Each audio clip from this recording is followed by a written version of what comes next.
this drunk bitch, maybe. John, put her on the back of your bicycle. Who's the chick? Yeah, the chick. I'm about to phone your mama cab. Sober up your slag. So yeah, we have Sammy B-side and James, aka Dirty Dyke, the Hello. Dyke star. Hi. Here Hi. in the studio before the show tonight in Udarnik. What's up, guys? How Hello. you doing? I'm okay. I'm cold. Yeah. Very Yes. cold. Ain't we all? Yeah. So tell us, where do you guys originate from? Cambridge. The both of you? Yeah, Yeah, that's where it started out. we're from a town just north of London called a city actually called Cambridge. Here's the city.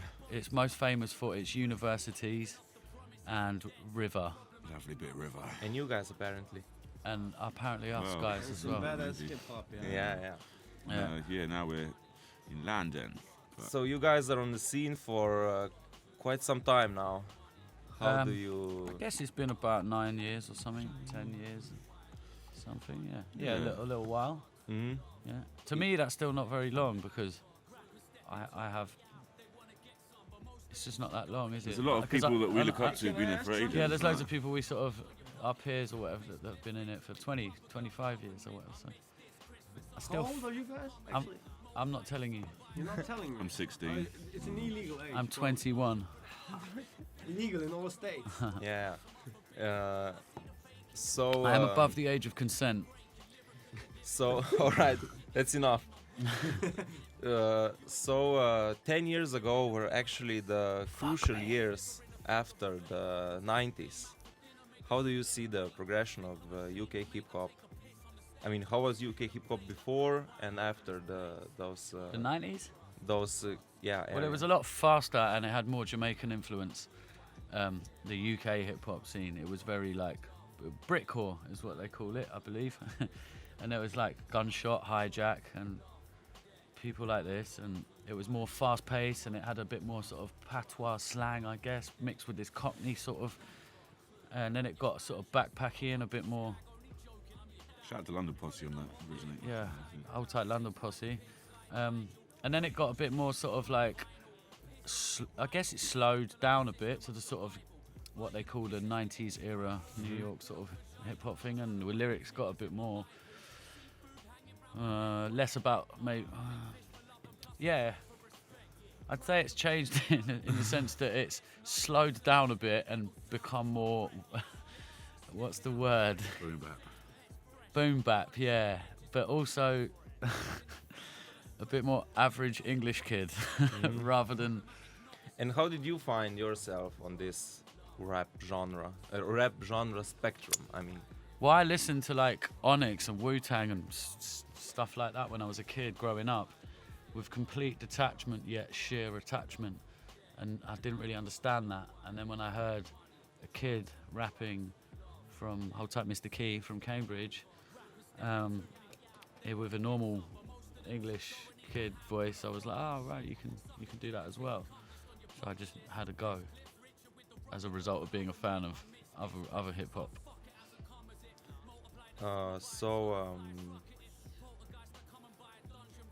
About your starts and then getting the attention of record labels and so on. How did that came about? I never did you had meet the right people, or did you send out a lot of copies of your We mixtape? built something from the beginning. We never had attention from a record label, and I've still never had attention from a record label.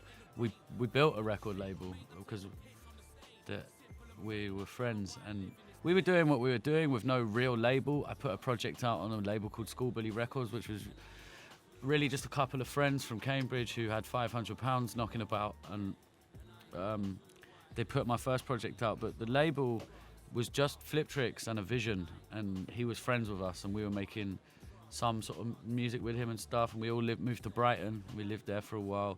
Baxter, me, Mr. Key, a few others, and we had put out the Contact Play album independently as a crew, and Flip Tricks said, do you want to put out your solo projects on my label that I'm going to build? And we said yeah. And until it wasn't a label, it's a label now because we all sort of. And we're talking about High Focus Records. Yeah, high focus. Yeah, yeah. So it wasn't like we were just doing our thing and there was like High Focus were looking at us waiting to sign us or like some other Pretty thing. casual. It was very casual and we all built it together from nothing really. Like our individualities just sort of, it all added on and became a kind of, Yeah, that's the best kind of construct there is. yeah, The most hip hop, the most sincere construct to build on. of course. So, how do you see the progression of the hip hop in UK, the direction that it is going to, and in that sense, how is all right? Let's answer this first. How do you see the progression in the UK of hip hop now? The direction that it is going to. Is it okay? Could it be better? Why? Shit. I mean, it's good. There's been times, maybe the mid 2000s, where it went down a bit, and it's sort of come back up. Do you mean the like level of attention it receives, or do you mean the sound of it? The sound of it. Okay. The sound The level of of it. attention is only the The response size, to the sound. It's not the size of the movement you're interested in. It's the sound. Also the sound of the movement and the sound and the whole mentality. Jeez. I guess the sound kind of like, it's hard, man. It's more. I think it's more. It's currently at the moment. I think it is touching newer ground than it ever. I don't know if I can say ever has because I wasn't there, but like, it seems to be branching off in multiple directions now. UK hip hop as a genre, from your like Ocean Wisdoms to your Dirty Dykes to your Ed Scissor Tongues to your Jam, to your like Triple Darkness to your like. There's a spectrum there which wasn't. It was all a bit samey at one point, I guess, to a certain extent, but. I can't really tell you what direction it's going in because I'm not. I don't. You're not a prophet per se. I I know, don't have I a know. crystal ball. I lost it in But Toulouse. would you say like there's a lot of guys like doing the same as you, like building something from scratch? I think almost everyone in the UK hip hop scene has built it from scratch. There was no platform after Low Life Records went away. It just kind of everyone was just back to square one. Sort of. There isn't multiple. There aren't many UK hip hop labels that aren't just a group of friends. Really, I can't think of one. Can you? It's just like a team thing, isn't it? It's Everyone is just. We don't. It's a small scene, you know. It's not actually that big a scene. It's Really? it's quite So small. Who does like the videos? One of our mates. You find the closest person to you who studied film at school, and you say you want to make a I video. wanted to point out like the videos are really quality. Like this is. That's and down what to I the think- good performance, baby. Yeah, of course. It's the whole. We're talking story. £5 budgets. It's No, but on the real, true. pork pie was made with £5 and a friend. Like, That's and that's the had best thing, yeah. And more views than. Because now you're telling us that everything that we can see in that video, which is a wicked ass video, it's all creativity. All creativity. Nothing in a little bit of ego, It's- All right, what all right. He's saying, what Little he's bit, saying is little it's squeeze of possible. ego on there. It's doable. You can do it. That's Anyone what can do it, man. If what you do, I always say this: music speaks for itself. It doesn't matter how glossy your video is or how big your label was before you joined or any of this bullshit. If it's good, it's good. Yeah, If it's timeless, it's timeless. It will be good in 10 years. It will be good in 20 years. It doesn't matter. Some of the best music in the world, they just put the horn section on the other side of the door. There's no clever effect. It's just let's just put them outside and see if that sounds better. Yep, let's go. Oh, we need some reverb. Let's put the mic in the bathroom. Like these things, these unique tricks that you can own once in a lifetime, kind of working with your limitations creates something unique. Exactly. And it also it brings soul into the equation because it was made with what you're capable of having with your small budget and your friends and your skills. Exactly what you're talking about. I know for a story that King Tubby, the father of dub, actually, there he was looking for a sound. No, it was actually Lee Perry. Sorry, it was Yeah, Lee yeah. Perry. He was looking for a cowbell sound, and he went to the countryside to I found a to cowbell. record Straight cows. up, man. But he wasn't satisfied with it for some reason, and then he went to the studio. He was pissed off. He went to the studio, put a empty can over the mic, and whack it 2 or 3 times. Yeah. Flipped it, and it was the best. Yeah, this is the stuff, man. I'll give you a good snare trick. Piercing a microwave meal with a fork is one of the best things you can put over your snare. Piercing a what with the first? Sorry. You know a microwave meal? You put Yeah, it, yeah, and yeah. it has the feel, and you have to stab it. yeah, I'm yeah. telling for you. it not to blow Record up in that the into your microwave. MPC. Nice. Now we know. straight from the horse's mouth. Big secrets. Tell me, talking some more about the High Focus records. After all the attention Flip Tricks got, after all the attention you have and you're getting, there must be a lot of guys that want to work with you, that want to record with you. How does High Focus and you, in a personal sense, deal with this attention that you're getting, and how do you pick guys that you want to work with? Never give a verse to a prick. That's a given. Just Yeah. work with people you're friends with. You know, I don't care how good you are. I don't care if you've got a million views. Like, I'd rather make music with a drunk tramp on the street because he was fun to hang around with and we had a good session drinking in the studio than calculatedly seek out the most current best rapper and be like, I'd like you to give me a verse. Do you know? It's a vibe thing. If you don't... Total sincerity. Yeah. Ah, yeah, I mean... Yeah. Don't get me wrong, if you're shit, I'm not Right, you got I'm something not like- gonna stick a shit person on my album, but I'll definitely make music with someone just because they're fun to make music with, regardless of how well they might be received or whatever. Like, it's I think the best stuff happens by accident, and if you try and calculate it too much or cater for an audience or try and create something that is too limited in your mind, then you're eliminating possible options. And I say just relax, let it happen, and don't force anything. You know? Sweet. Sammy, we are Yeah. all DJs here in the room, actually, and we are all wondering, how did you start with your DJ career? Was it start in a record shop or behind a computer, downloading albums and so on? Shit. I mean, And your first equipment and all that stuff. jeez. Yeah, I mean, I guess I was, was a fan of the music of hip hop. I was spending my lunch money and buying like Gangstar CDs and LL Cool J and all the old shit. Like, what the fuck is this music? This is cool. I like this. And then someone showed me a VHS videotape of the DMCs, and I was like, what the fuck? You can do that? That's mental. You can do it with the gramophone? That's not real. Is that real? Oh my god! I want to, I want to learn how to do that or an approximation of that. I want to have a go at that anyway. And I guess once I saw that, I was like, fuck. Okay, how does this work? Got some turntables. How did you get them? I used currency, and I bought them. Where did you get that? Well, I kind of did Paper round. paper round, selling them Haribos on the streets. Little Christmas present. little Christmas present. And then I guess once I had those, what were they? They had like a weird straight arm. Fuck. They had like a little LCD display. They weren't belt drives, but they were quite shit. They did the job. And then I guess I just started buying vinyl and trying to copy what I saw. Bought like the old Cuba scratch records, and it's got the bug. Carried on. I guess it's similar to a lot of people. Yeah, it's got more and more involved. Still doing it out here in Slovenia. Yeah. Nice.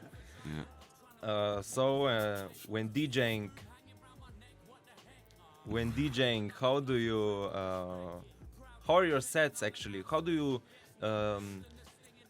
decide what music you're going to roll? I mean, what's your favorite genres to put together? Are you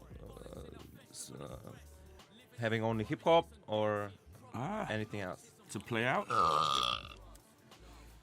That's a sample. That's a scratch sample right there. Yeah, use that shit. I guess it depends really. Like over the years, I've played a bunch of different things out. Like as a solo DJ, I've done like, put on different events with drum and bass and all kinds of different music. But yeah, obviously hip hop's where my heart is. I love that the most. I'll always try and squeeze some of that in if I can. I guess after that, it's about catering to the crowd that's put in front of you. Maybe they're like a bit more older and like prefer some boom bap stuff. Maybe they want something a bit more dancey. Just got to try and read the vibe and cater to it, I guess. Yeah. Don't plan too much, or you might fuck it. Or it depends on the mood. And Yeah, I mean, everything. everyone the has chemistry of it. I think so. Everyone has bits planned they like doing, like, nice mixes they used to. Sure, that's cool. I have those, intros, whatever, but ultimately you got to, like, try and match what the crowd are doing, or you just fucking wally on your own and vibing to your tune. You stood side by side with some of the greatest names in hip hop, some of the absolute greatest. Of course, Dyke over let here. let be noted that Dirty Dyke rose his hand during the statement. Here he is. He's here today. The one and only. So yeah, what are you most proud of? I mean, besides James here. I of mean, course. yeah, you know, I love doing shows with my homie Dyke. Obviously, you know, traveling the world, killing it as it's or with any of my contact play, SMB, HF family is great. I love doing shows with my gang. It's a laugh, but you know, doing solo DJ sets is also a lot of fun. I think the thing that was really like special to me was a gig a long time ago in Birmingham when I was lucky enough to warm up for Cuba, which at the time and still is. It's a fucking legend, right? It's fucking Cuba, and I was like, Fucking oh my Cuba, god, yeah. it's Cuba. So that was like, I feel like a little milestone for me. Had a little scratch of him, and I was like, Jesus fuck, this is yeah, it was, you know, I think that was a moment that sticks out. That was a lot of fun. Nice. Yeah. So James, you are also a very prolific producer. Yeah. Um, Well, I've put, yeah. All right, I'll take that. So how do you pick the samples? How do you pick? How do you make it? How do you make the song? I mean. Well, I go to town in the morning while smoking a little joint, and then I go to the charity shops, and then I have a look for some through the pound bins, and I try and find some samples, and then Get home, get and drunk. then I get bored of doing that because I can't find any samples, so I go to the record shop and I spend £8 on something I know is good, and then yeah, I collect records basically. I buy a lot of weird records from wherever I can. And then I sample them into my MPC, and then I make beats, and then I plug in. I've got like, you know, some old Korgs, and I plug them into my MPC and make some bass lines and sound effects in there, and then yeah, MPC and vinyl and a few weird plug-in synths and stuff. What are some of the obscurest of samples that you have used? Oh, I made a tune on my recent album called Crystal Cindy, which was sampled from a BBC Nature record from the 70s. And it's just kind of sounds of like crickets or like whatever. And there's just this one bit in the record where there was a big sort of string section. Just that one bit. And I was like, I love that. And it was like the intro, the outro, like, thank you for listening. Da, da, da, Nice. And then that ended. And I was like, we'll take that. That's quite obscure, I guess. But I don't know, it depends. If you want me to name some like bonky jazz dude who I sample all the time, I don't know, man. I sample a lot of things that I'm not going to tell you about. Of course. They're not that of course. impressive, but like, yeah. What are the things that are in the works right now? I'm just finalising a project I'm producing, start to finish, with a young rapper from Brighton in the UK called Ocean Wisdom. That's pretty much all I've been working on for the past sort of year or something, and since the Lee Scott Butterfly project I made. Yeah, so I've just finalised that. I think that should be out at some point in the next few months on High Focus.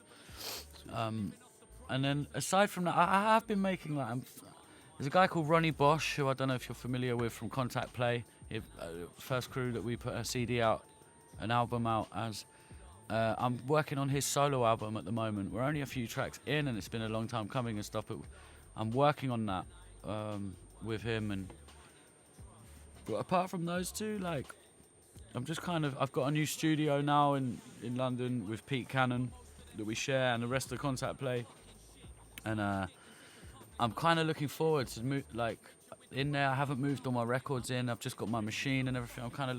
It's like having a blank slate. I'm kind of looking forward to just having nothing on, so I can just sit down and be like, right, let's see what this room makes your music sound like. Let's work in here for a bit, and then just build up a body of work, and then I'll start thinking about where to apply it with the next project and whose project. And shit, it might be my own project. I've always wanted to produce my own album. And if what I'm making sounds like what I want to rap on, then I'll do that probably next. The best.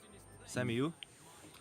I guess yeah, upcoming bits.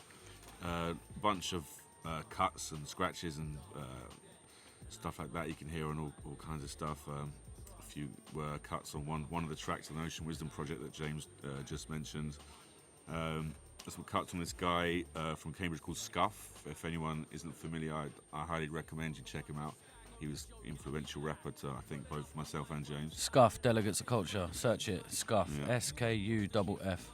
Give it a search. He just dropped a new album. Yes, I can recommend that. That's good. It's called Level. Yeah. Is it Levels or Level? It's Level. Levels is that Manchester crew. Yeah, shouts to them. Have a shout out. Have a Fuck shout it. out. No, big up Manchester as a whole. Mouse outfit. The whole city, fuck it. Yeah, We got Man United.